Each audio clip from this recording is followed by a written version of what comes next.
ইট ইট কুকুরের ফোন এসেছে। হ্যালো, তুই শুনছিস তো?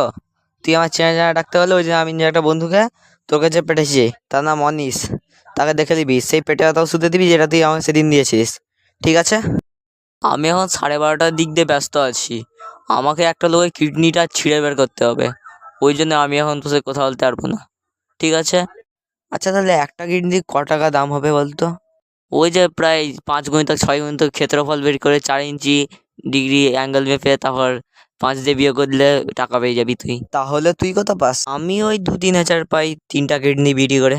তাহলে আর্জনিক তোর হাতে কত লোক মরেছে কিডনি ছিঁড়তে ছিঁড়তে? এক লোকটাই বাকি কষ্ট কষ্ট করে মরেছে, বাকি 10 লোক তো হঠাৎ মরে আছে। কেমন করে? আমি একটা লোকের কিডনি ছিঁড়তে ছিঁড়তে তার কিডনিতে একটা মশা এসে বসে, ওই জন্য আমি তাকে যা মারছি তার কিডনিটা হালকা করে হিলে যায়, সে বিচি স্ট্রোক হয়ে মারা যায়। আমি এখন যার কিডনি ছিঁড়ছি তার নামও অনিস, আমাকেও কিন্তু 50 টাকা দিতে হবে।